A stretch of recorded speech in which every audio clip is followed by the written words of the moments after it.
Coliseum. Glad you're with us. Once again, we're coming to you from on a Sunday morning, and we've talked to the fighters about how they adjusted to that. But here's the tail of the tape, Al Bernstein.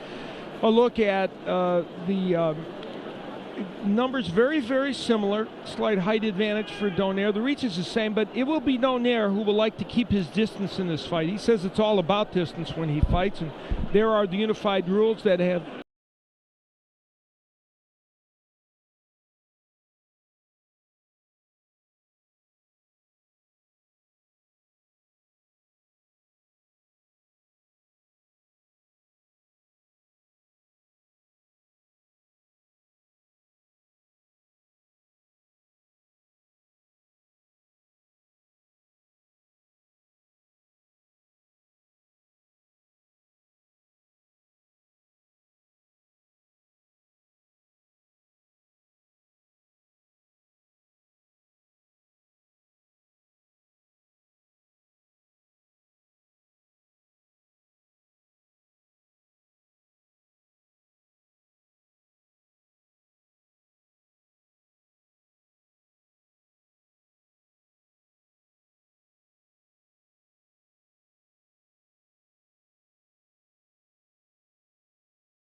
But like I said, he traveled all. I'd like to see his passport: Ireland, Puerto Rico, Dominican Republic, Ukraine, France, Brazil, Denmark, Greece, Mexico. So here he is. This is his most important stop, though, because this is where he's seeking a world title.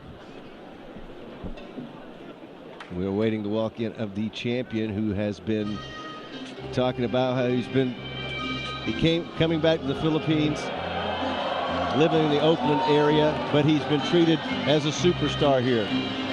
And you wonder if it's been a distraction for him, but Donaire seems to have handled it pretty well.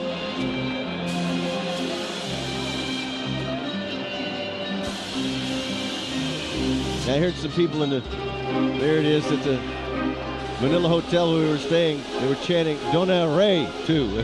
Pronouncing his name differently, but we go by Donaire because that's the way he pronounces it. Left this country at age 10 to go to the United States, as you suggested. Came back here in his early 20s for a brief period of time.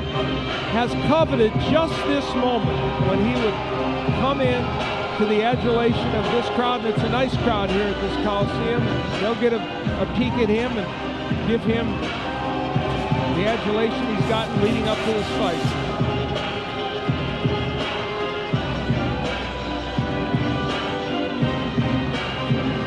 He's only fought twice in the last 2 years. That's been an issue for him after he had a promotional change and came to top rank. There was a long 11-month layoff. He's at 5.5 since his last fight when he defended his title.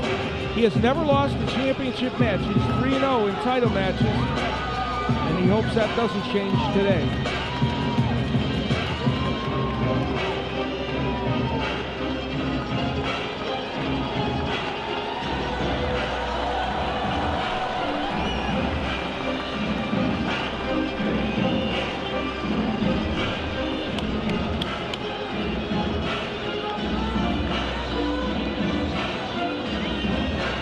All right, to get us set, let's go to Jimmy Lennon Jr. in the ring.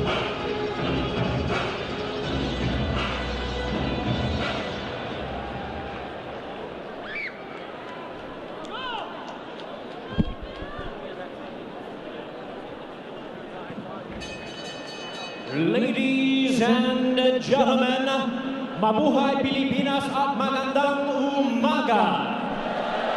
We welcome you, ladies and gentlemen, to the world-famous Araneta Coliseum here in Quezon City, Metro Manila, in the Philippines, for the featured bout of the evening, brought to you by Bob Arum's Top Rank Incorporated in association with Solar Sports and Waki Salud Promotions. We are sanctioned by the IBF President Marian Mohammed, Supervisor Ray Wheatley, and the Philippine Games and Amusement Board Chairman Eric Buhain, Commissioners Angel Bautista and Ramon Guanzon, and the Chief Boxing Director is Dr. Nassar Cruz. Introducing to you our three judges scoring this bout from ringside. From the United States, Larry Hazard Jr. From Indonesia, Mohamed Ruiz. From Australia, John Wright. And our referee in charge of our main event, he'll be giving instructions after the introductions, Pete Podgorski. All right, fans, here we go. 12 rounds of boxing for the IBF Flyweight Championship of the world. And now, ladies and gentlemen in attendance and boxing fans joining us around the world, live from the Philippines, it's time for the main event of the evening, Matinding Bakbakan Ito.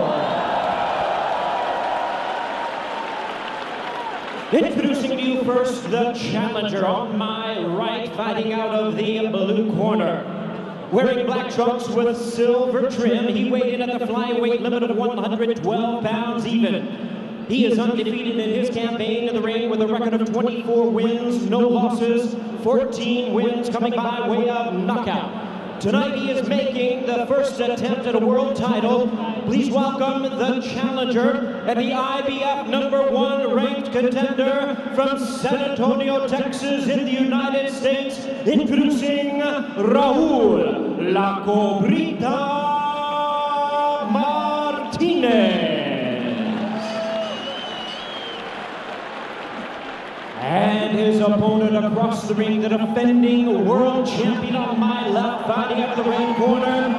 Wearing red trunks with white trim, he weighed in at a ready 111.5 pounds.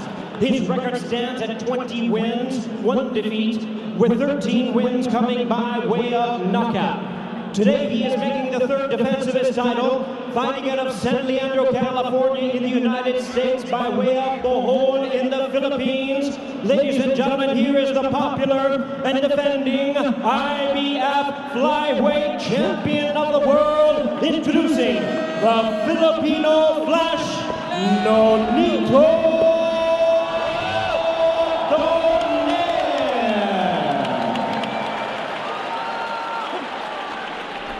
Once again, our referee in charge, now give instructions, Pete Podgorski.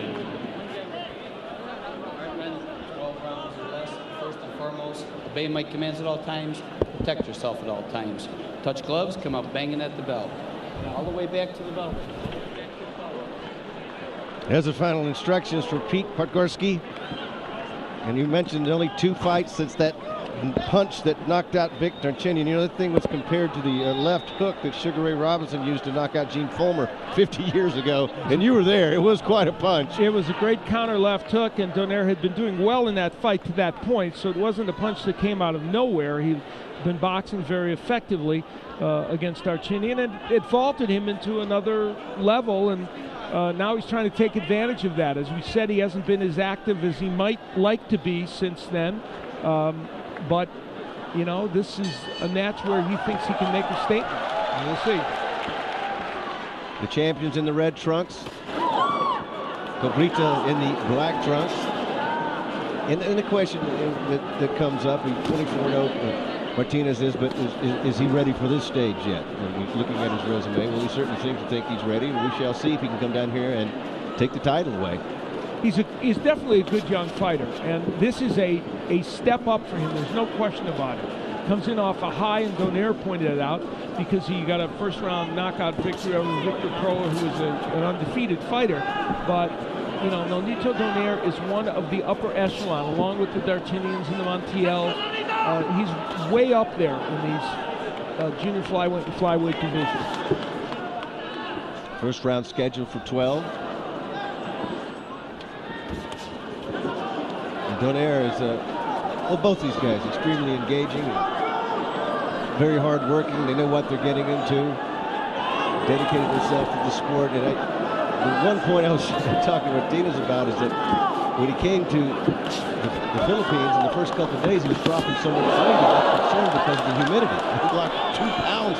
He was already down, so he had to start monitoring what was going on. Yeah, he was very concerned about it. With the right hand, and the crowd reacts as Martinez is going backwards. Donaire's trying to take care of business. They had a little Texas two-step there, going across the middle of the ring. Don't blink, folks. Martinez made the point to us. If I can take his punch, it's going to be a very difficult night for Donaire. But even he had to say, that's the question. Donaire is a very powerful puncher. And always down. Oh, the left hook on the chin, and down goes Martinez. He's shaking it off. Did we mention the left hook?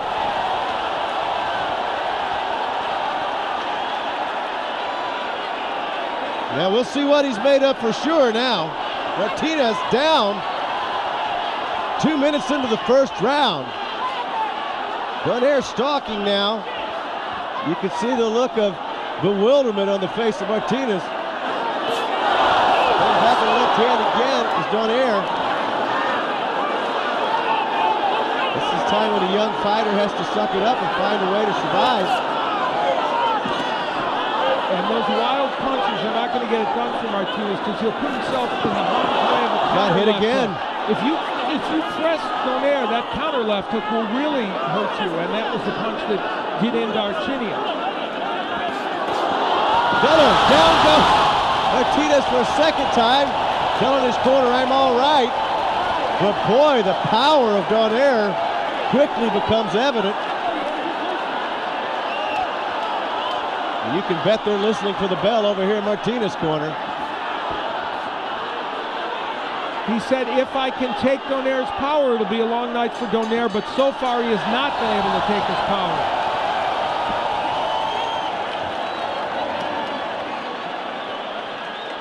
A little wobbly coming over.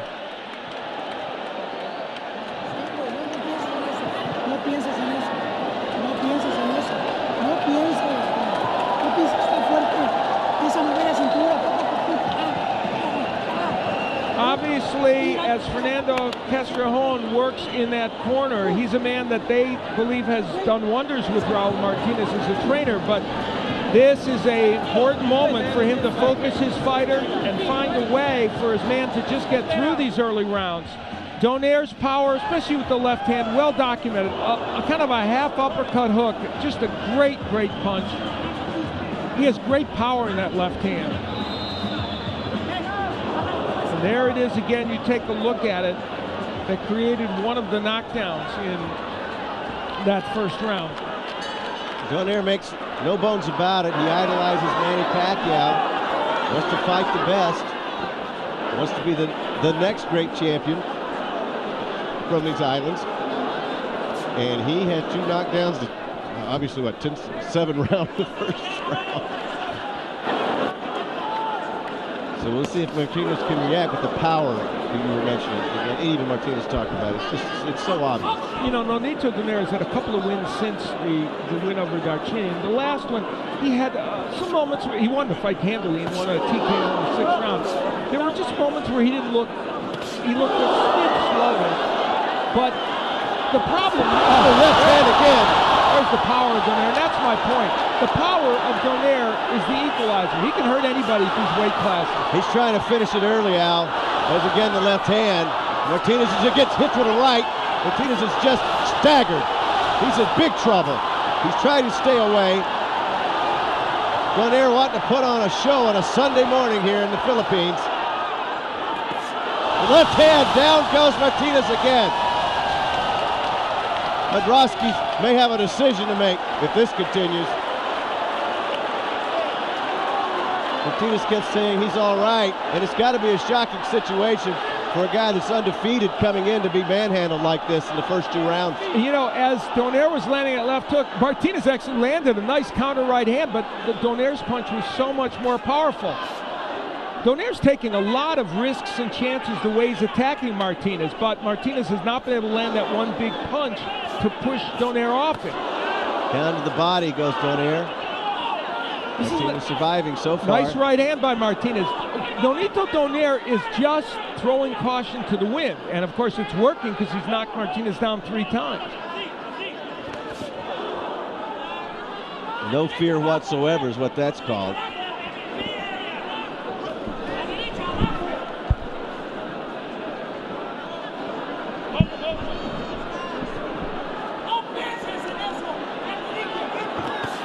There's the left hand again. It's so powerful, Al. It just staggers him every time he even slightly lands it. It just gets him completely off kilter. Now he's trying to come back with a jab and show a little speed. Good right hand, though. Let me tell you, Martinez found an overhand right, and he has landed it against Donaire because Donaire is throwing all caution to the wind. This is not the boxing Nonito Donaire, and Donaire's technique has suffered a little bit because he wants to take Martinez out. And so Donaire has to beware of that overhand right from Martinez, as one-sided as this fight is. Look at right there, Donaire squared himself up just to throw that right hand. That's not the technique that normally Donaire would use. Another hard punch at the end of round 2. Martinez wobbling back over toward his corner again. We have had some action tonight, haven't we? Or this morning. Yeah, this morning. Well, it's tonight where people are watching, but this morning where we are. That's true.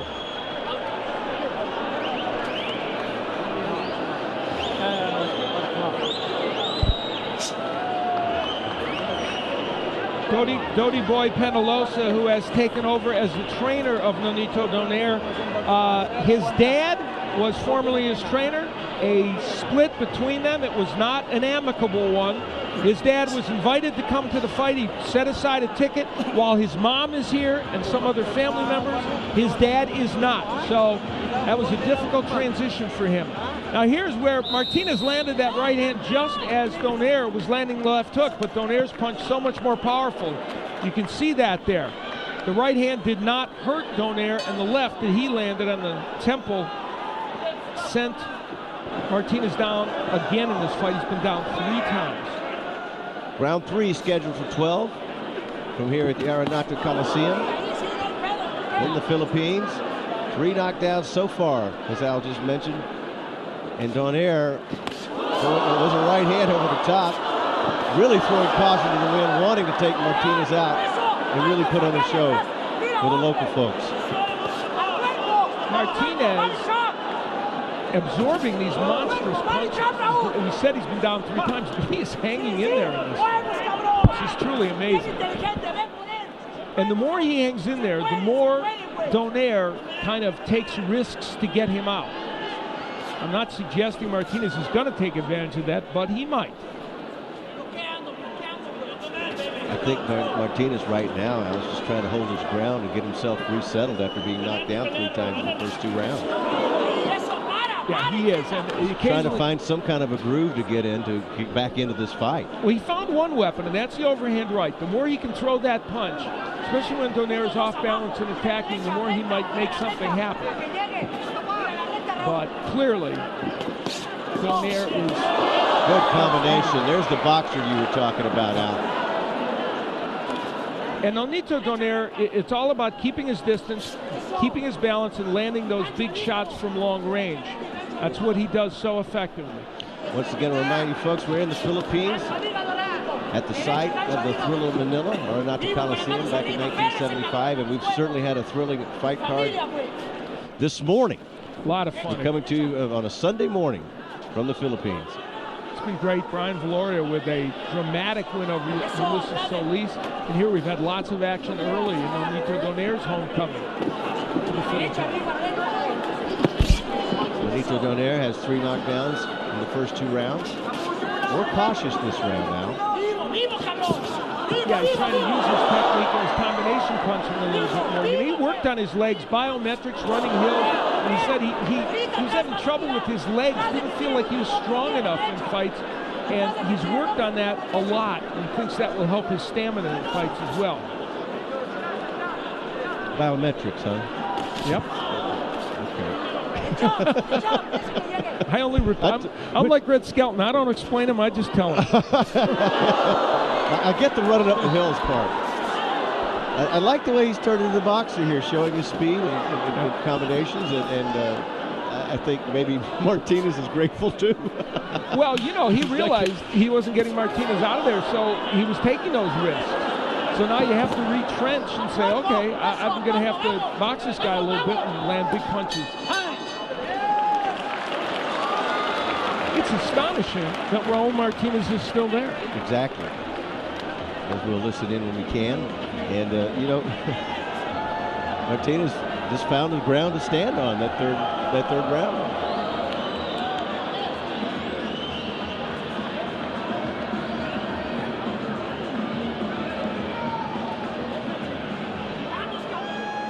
In case you're scoring at home, we'll be going to round 4. Now Vamos, Raúl, ya, chinga a su madre, vamos, moviendo, ya te, los nervios, ya, ¿dónde vas a ir? they tell Martinez to keep moving and go to the body. Vamos, ya. Got to stay on his feet. He's got to have a defense. Vamos, defensa, tira, bajos, okay, derecha recta, vamos, And they're güey, urging him to improve his defense, which actually was a little bit better in that round. At least he got through a round without being knocked down, which is a small victory. Yeah, he just stood his ground a little bit, no retreat in that round, and the referee, Pete Podgorski, comes over and says he's going to have to show some defense and stay on his feet and be all right. You know, he's keeping an eye, obviously, on Martinez after being knocked down 3 times early in this fight. You know, Martinez's plan was to get on the inside and work the body of Donaire. He has not even come close to being able to do that. He felt like if he could work the body, in the later rounds it might slow Donaire down, but we haven't seen one body punch by Martinez yet. He hasn't been close enough. There he landed a good left hook. Last 2 rounds, Donaire's gone back to working the jab, and there's the body punch out we were calling for. Now Martinez may be able to find some sort of rhythm here and survive that onslaught he got in the first 2 rounds. And Pete Podgorski did not, there's that counter left hook. He is so dangerous with that punch. It certainly will put you on the defensive before you throw a right out. Absolutely. You have to be really careful about how you're going to attack him.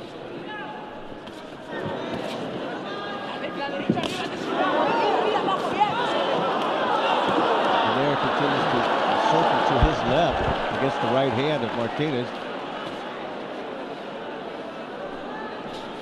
I think that's the angle he wants to come in with his left anyway.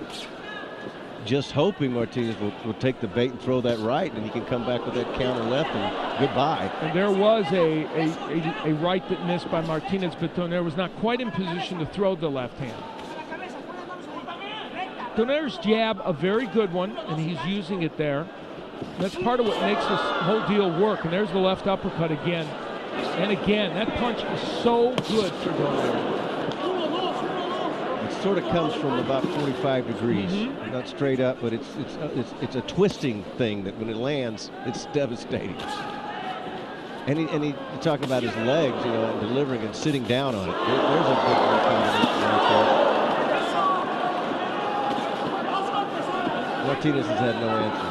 What Donaire does in this, you know, the reach is about the same. He's got a couple inches in height, and he fights tall. Donaire fights tall. That's part of the reason what makes him kind of a bad matchup for some of the other people in his division. Is what helped him in the Darchinian fight, because he fought tall and was able to counter Darchinian as he came in. And it's one of his big advantages. That and the jab and the counter punching, it makes him a tough. There's the uppercut. There's the uppercut. And the referee just ended the fight. Podgorski just didn't see Martinez doing anything at all. That's the 4th time he's been down. And what about that, Al? He just stopped it right there. Well, you know, that was an interesting stoppage by Pete Podgorski because he didn't have a chance to really look at Martinez to decide whether he was hurt. Martinez got up right away, so I'm sure there will be some that may question that. In any case, he had been down 3 times already, and the likelihood of him winning this fight didn't look very strong. 2:42, round 4. But, you know, I did mention it because I heard him say it. The referee comes over and says, I got to show me some defense. He's got to stay on his feet. So the first, I guess that's a warning. So the first time he got that uppercut, he'd absorbed some big punches. And we didn't really see but maybe 1 or 2 punches from Martinez the whole night. I mean, he was outclassed, outscored the entire time. Yeah, he was. But that'll be a questionable stoppage. I think people will talk about it, but in any case, Nonito Donaire, his performance was superb. And, you know, he showed us a little bit of everything as his promoter, Bob Arum, and he exchanged what I'm sure are pleasantries because they have to be very happy about what transpired here. And, you know, I think that as we look back at this is his signature punch. The left hand is just great. You know, he throws it as an uppercut. He throws it as a hook. And it is a devastating punch. And anybody in this division or a division above, when he moves up to 118, had better beware of it because he can knock anybody down with it. And that's one of those punches delivered from about 18 inches. Now, I was watching Martinez making his case with the referee upstairs here about how he didn't want the stoppage, but you have to give the referee credit. I mean, he did come over. He did say, I got to see some defense. He's got to stay on his feet. This is a young fighter. He's 24-1 now, and you don't want him to get too much damage in this fight. He's going to have to regroup now after coming down here, not expecting to get blown out like he did by Donaire. But you got to give Donaire credit for doing what he did. You've seen the power. You've seen that he has all the different tools.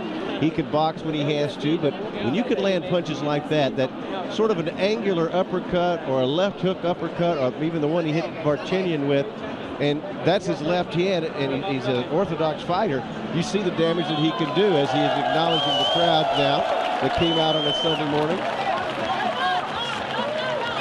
It'll be interesting to see where he goes from here. And as Al was saying, look out for this guy on the way up.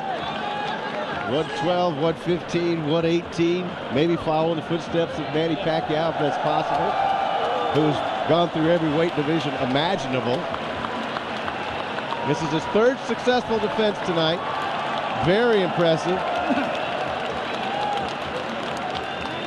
Martinez is waving the Filipino flag in acknowledgement of the champion and what he accomplished in the ring. A nice moment. 2 great guys. I couldn't emphasize that any better. These are just 2 great people. And Donaire, obviously the dominant fighter. To the official announcement now, let's go up to Jimmy Lennon Jr. Ladies and gentlemen, we have the time of 2 minutes 42 seconds in round number 4. A referee in charge, Pete Bogorski, stops the contest. He is the winner by way of technical knockout and still the IBF flyweight champion of the world, the Filipino Flash, Nonito Donaire. What a great smile. Still has the belts. Fans looking on, acknowledging what they just saw in the ring tonight, what they could tonight or this morning, depending on what your time zone is. His 3rd successful defense, and now you understand why he got the knockout of the year in 2007 against Victor Cheney. That happened in the 5th round. This would happen in the 4th tonight as the referee stopped the fight.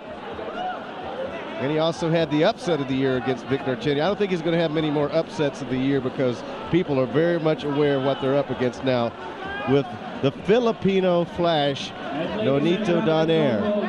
And I can see Bob Arum, his promoter, acknowledging the champion and taking the pictures for the fans inside the ring.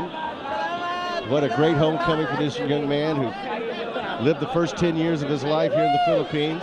His family moved to California, to be exact, San Leandro, California.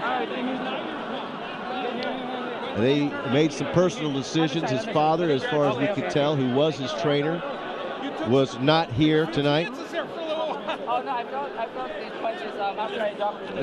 Let's hear his story. Let's go up to Al Bernstein now. Al?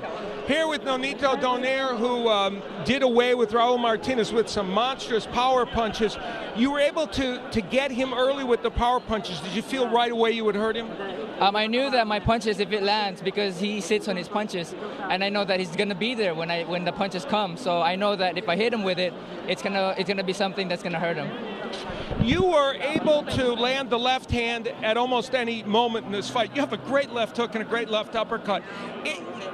Do you feel like that's your major weapon, and when you walk into the ring, you're always thinking about landing that? Well, I have my left as well. I mean, my right hand as well. You don't want me to insult your right hand, huh? Yeah. No, you know, I got him with some good counter punches with my right, and that set it up for the left hook because he was aware of not throw. He was aware with my right hand, so you know he knows of my left hook already, and my right hand was something that he didn't expect.